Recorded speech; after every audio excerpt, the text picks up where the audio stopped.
Hi guys. இந்த வீடியோவில் வந்து ஒரு முக்கியமான ஒரு விஷயத்தை பற்றி பார்க்க போகிறோம். இது தெரியல அப்படின்னா நீங்கள் ஆப்ஷன் ட்ரேடிங்கில் லாஸ் ஆகிறதுக்கு நிறைய சான்சஸ் இருக்குது. அதே மாதிரி நீங்கள் டார்கெட் வச்சிங்க அப்படின்னா அந்த டார்கெட்டை வந்து ஹிட் பண்ணாமல் திருப்பி மார்க்கெட் ரிவர்சல் ஆகிறதுக்கு உங்களுக்கு நிறைய சான்ஸ் இருக்குது. அதாவது டார்கெட்டை மிஸ் பண்ணுற சான்ஸ் இருக்குது. இது ரெண்டுமே வந்து பார்த்தீங்க அப்படின்னா உங்களுக்கு ப்ராப்ளம் தான் ஆப்ஷன் ட்ரேடிங்கில். ஸோ இது நிறைய பிகினர்ஸ்க்கு வந்து இந்த விஷயங்கள் புரியலை. ஸோ அதனால் வந்து இந்த ஒரு முக்கியமான ஒரு விஷயத்தை நான் இந்த வீடியோவில் ஷேர் பண்ணுறேன். இப்போ பார்த்தீங்க அப்படின்னா ஸ்டாக் ஆப்ஷன் ட்ரேடிங்கை பொறுத்த வரைக்கும் நீங்கள் ஒரு எக்ஸாம்பிளுக்கு ஒரு 5,000 கேபிட்டல் நீங்கள் வச்சுருக்கீங்கன்னு வைங்க. ஒரு ஆப்ஷனுடைய ஒரு லாட் வந்து 65 குவான்டிட்டி வந்து வருது இப்போதைக்கு. ஸோ இது ஃபியூச்சரில் மாறினாலும் மாறலாம், கம்மியாகலாம், அதிகமாகலாம். இது வந்து செபியுடைய அது அவங்களுடைய டிஃபைன் பண்ணுற அந்த குவான்டிட்டி தான். ஸோ இப்போதைக்கு 65 குவான்டிட்டிங்கிறது ஒரு லாட்டு. அப்போது 5,000 ரூபா கேபிட்டலை நீங்கள் 65ஆல் டிவைட் பண்ணிங்கன்னா கிட்டத்தட்ட 76 ரூபா வரும். ஸோ இந்த 75 ரூபா 76 ரூபாங்கிற இந்த ஆப்ஷன் ப்ரீமியம் 75 ரூபா இருக்கக்கூடிய ஆப்ஷன் ப்ரீமியம் என்ன பண்ணலாம், நீங்கள் ஒரு லாட் வாங்கலாம். ஸோ இதுதான் வந்து 5,000 ரூபா கேபிட்டலில் நீங்கள் பண்ண முடிகிற விஷயம். ஸோ இப்போ இந்த 75 ரூபா ப்ரீமியமை ஒரு லாட்டு நீங்கள் பை பண்ணுறீங்கன்னா கிட்டத்தட்ட நான் 76 ரூபான்னு வந்திருக்குது. நான் 75 ரூபாங்கிறத ஒரு ரவுண்ட் நம்பராக வச்சுக்கிறேன். இப்போ 4,875 ரூபா நீங்கள் வந்து இதை பை பண்ணுறதுக்கு உண்டான காஸ்ட்டு வந்து ஆகும் இந்த ப்ரீமியமை.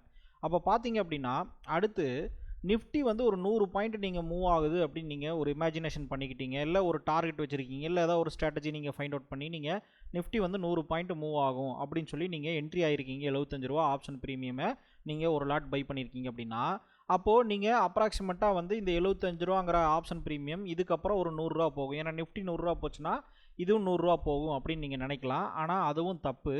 ஸோ இப்போது வந்து ஒரு 50 ரூபாயாவது போகுமா அப்படின்னு கேட்டிங்கன்னா 50 ரூபாயும் போகிறதுக்கு உண்டான வாய்ப்புகள் கிடையாது. ஏன்னா அதுவும் தப்பு. அப்போ எப்படி தான் நம்ம இதை கண்டுபிடிக்கிறது? ஏன்னா நிஃப்டி 100 பாயிண்ட் போனால் இந்த ஆப்ஷன் ப்ரீமியமும் ஒரு 100 பாயிண்ட் போகலாம், இல்லை 70 பாயிண்ட் போகலாம் அப்படின்னு நீங்கள் நினச்சிங்கன்னா இது வந்து ஒரு கெஸ் ஒர்க்கு. இந்த கெஸ் ஒர்க்கு வந்து வச்சு பண்ணீங்க அப்படின்னா உங்களுக்கு வந்து லாஸ் ஆகிறதுக்கு நிறைய சான்சஸ் இருக்குது. ஸோ அதை தான் வந்து இந்த இடத்துல நான் எக்ஸ்பிளைன் பண்ணுறேன். ஸோ இதுக்கு முன்னாடி வந்து நீங்கள் ஒரு ஸ்டாக் மார்க்கெட்டை லேர்ன் பண்ண நினச்சிங்கன்னா என்னுடைய investorstamil.com பிளாட்ஃபார்மில் என்னுடைய 12 வருஷம் எக்ஸ்பீரியன்ஸை கம்பைன் பண்ணி நிறைய கோர்சஸ் வந்து கம்ப்ளீட்டாக ஸ்ட்ராட்டஜி, லைவ் ட்ரேடிங் எல்லாமே நான் போட்டு உங்களுக்கு டீச் பண்ணியிருக்கேன். இந்த வெப்சைட்டுடைய டிஸ்கிரிப்ஷன்லேயே லிங்க் கொடுத்துருக்கேன், அதே மாதிரி கமெண்ட் செக்ஷன்லேயும் லிங்க் கொடுத்துருக்கேன். செக் பண்ணி பாருங்கள். ரொம்ப ஸ்ட்ரக்சர்டான ஆர்கனைஸ்டு வேல நீங்கள் லேர்ன் பண்ணலாம். ஃபண்டமெண்டல் அனலைசிஸ்லேருந்து ஆப்ஷன்ஸ் ட்ரேடிங் வரைக்கும் எல்லாமே நான் கொடுத்துருக்கேன். ஸ்விங் ட்ரேடிங்லேருந்து நீங்கள் செக் பண்ணி பாருங்கள். இப்போது நம்மளுடைய பாயிண்ட்டுக்கு வருவோம். இந்த டெல்டா அப்படிங்கிற இந்த பாயிண்ட் இருக்குது இல்லையா, இதுதான் ரொம்ப ரொம்ப முக்கியமான விஷயம்.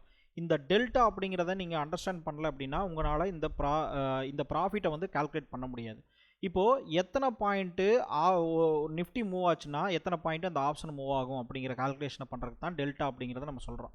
இப்போது எக்ஸாம்பிளுக்கு 75 ரூபா இருக்கிற ஆப்ஷன் ப்ரீமியமுடைய டெல்டா எவ்வளோன்னு பார்த்தீங்கன்னா மேபி 0.30 இருக்கலாம். சரிங்களா? இது இப்படின்னா என்ன மீனிங் அப்படின்னா, அதாவது 1 ரூபா நிஃப்டி மூவ் ஆச்சுன்னா இந்த ஆப்ஷனுடைய டெல்டா 0.3ங்கும்போது 30 பைசா தான் இந்த ஆப்ஷன் மூவ் ஆகும். இதுதான் வந்து டெல்டான்னு சொல்லுவோம். இதை கண்டுபிடிக்கிறதுக்கு வந்து பார்த்தீங்கன்னா இப்போ எக்ஸாம்பிள் கைட் ஜீரோதாவுடைய பிளாட்ஃபார்ம் இருக்கு இல்லையா, அதில் வந்து இந்த மாதிரி கொடுத்துருப்பாங்க. நிறைய பிளாட்ஃபார்மில் டெல்டாங்கிறது ஆப்ஷன் க்ரீக்குன்னு சொல்லுவாங்க. அதில் வந்து பார்த்தீங்கனாலே உங்களுக்கு தெரியும். இப்போ எக்ஸாம்பிளுக்கு நம்ம செலக்ட் பண்ணியிருக்கிற ஆப்ஷன் ப்ரீமியம் வந்து 75 ரூபான்னு வைங்க. இப்போ இங்கே 75 ரூபா இல்லை. இப்போ எக்ஸாம்பிளுக்கு 69 ரூபாயோடைய டெல்டா பார்த்தீங்கன்னா 0.28. அதாவது வந்து 1 ரூபா நிஃப்டி மூவ் ஆச்சுன்னா இந்த ஸ்ட்ரைக் ப்ரைஸில் இருக்கக்கூடிய இந்த ப்ரீமியம் ஆப்ஷனை நீங்கள் வாங்கியிருந்தீங்க அப்படின்னா இது 0.28 பைசா தான் மூவ் ஆகும். இப்போ நம்ம 75 ரூபாங்கிறத நம்ம வாங்கியிருக்கிறதுனால நமக்கு வந்து ஒரு 0.3ன்னு ஒரு அப்ராக்சிமேட்டாக வச்சுக்குவோம்.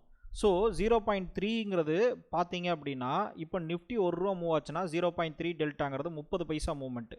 ஸோ 1 ரூபா நிஃப்டி மூவ் ஆகுது அப்படின்னா 0.3% டெல்டா இருக்கக்கூடிய இந்த ஆப்ஷன் அப்படிங்கிறது வந்து 30 பைசா தான் மூவ் ஆகும். அப்போது இதோடைய ஃபார்முலா என்ன அப்படிங்கிறத அப்படியே இந்த வீடியோவை பாஸ் பண்ணி ஒரு ஸ்க்ரீன்ஷாட் அடித்து வச்சுக்கோங்க. ஆப்ஷன் மூவ் அப்படிங்கிறது எவ்வளோன்னா ஈக்குவல் டு நிஃப்டியுடைய point into delta of option. அதாவது நீங்கள் எந்த ஆப்ஷனை நீங்கள் வாங்கியிருக்கீங்களோ அதோடைய டெல்டாவை நீங்கள் செக் பண்ணீங்க அப்படின்னா அது மல்டிப்ளை பண்ணணும் நிஃப்டியுடைய பாயிண்ட். நீங்கள் எவ்வளோ டார்கெட் வச்சுருக்கீங்களோ அதை பொறுத்து. ஏன்னா நிஃப்டியுடைய சார்ட்டில் தான் நீங்கள் அனலைஸ் பண்ணுவீங்க. அப்போது அதோடைய பாயிண்ட்டை வச்சு நீங்கள் ஜஸ்ட்டு வந்து 50 பாயிண்ட் நிஃப்டி மூவ் ஆகுன்னு நீங்கள் நினச்சிங்க அப்படின்னா இன்ட்டு 0.3 டெல்டா, அதாவது நீங்கள் எந்த ஆப்ஷன் வாங்கியிருக்கீங்களோ அதை பொறுத்து டெல்டா. இப்போ பொதுவாக இதை எப்படி அப்ராக்சிமேட்டாக கண்டுபிடிக்கல அப்படின்னு கேட்டிங்கன்னா அட் த மணி. இப்போ மார்க்கெட் வந்து நிஃப்டி வந்து 25,000 இருக்குது அப்படின்னா அந்த 25,000 இருக்கக்கூடிய ஸ்ட்ரைக் ப்ரைஸ் இருக்குங்களா அது வந்து எப்பவுமே 0.5 டெல்டான்னு வச்சுக்கோங்க. அதாவது வந்து அட் த மணியில் இருக்கக்கூடிய டெல்டாவே எவ்வளோன்னா 0.5 தான். அதாவது ₹1 நிஃப்டி மூவ் ஆச்சுன்னா 50 பைசா தான். அதில் பாதி தான் வந்து என்ன ஆகும், அந்த ஆப்ஷனுடைய டெல்டா, அதாவது அந்த ஆப்ஷனுடைய ப்ரீமியம் மூவ் ஆகும். அதுதான் வந்து டெல்டான்னு சொல்கிறோம்.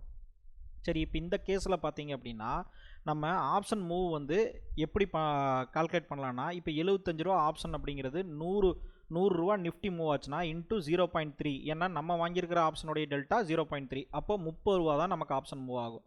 அப்போ ₹100 நிஃப்டி மூவ் ஆச்சுன்னா நமக்கு ₹30 தான் ஆப்ஷனில் மூவ் ஆகும். இது தெரிஞ்சால் மட்டும்தான் நம்ம வந்து எங்கே டார்கெட் வைக்கலாம் அப்படிங்கிறது உங்களால் புரிஞ்சுக்க முடியும். அதே மாதிரி எங்கே எக்ஸிட் ஆகணுங்கிறத தெரிஞ்சுக்க முடியும்.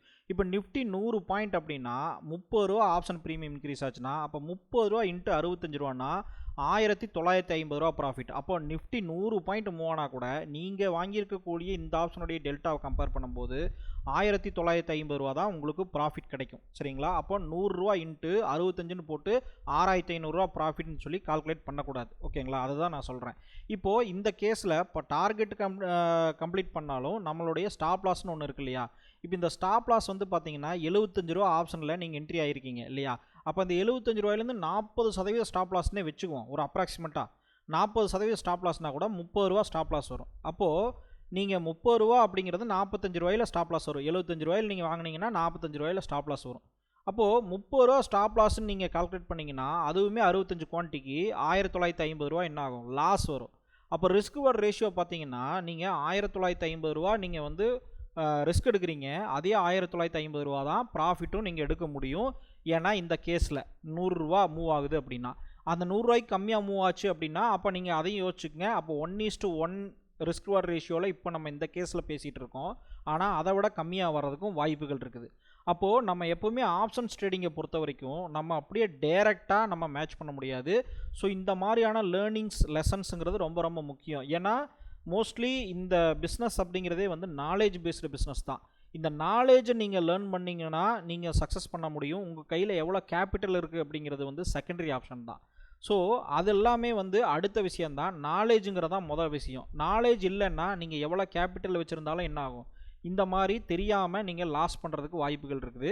ஸோ நாலேஜை நீங்கள் ஃபஸ்ட்டாக லேர்ன் பண்ணுங்கள். என்னுடைய சேனலில் இருக்கிற எல்லா வீடியோஸும் பாருங்கள். என்னுடைய investortamil.comல லைவ் ட்ரேடிங்லேருந்து கம்ப்ளீட்டாக ஆப்ஷன் ட்ரேடிங்லேருந்து என்னுடைய ஸ்ட்ராட்டஜிஸ் எல்லாமே நான் உங்களுக்கு வந்து ஃபண்டமெண்டல் இன்வெஸ்டிங்லேருந்து எல்லாமே கொடுத்துருக்கேன். செக் பண்ணி பாருங்கள். ஸோ நெக்ஸ்ட் வீடியோவில் பார்க்கலாம். இந்த வீடியோவை திருப்பி இன்னொரு தடவை பாருங்கள். டவுட்டு ஏதாவது இருந்ததுன்னா கமெண்ட் பண்ணுங்கள். நான் வந்து உங்களுக்கு அடுத்த வீடியோவில் எக்ஸ்பிளைன் பண்ணுறேன்.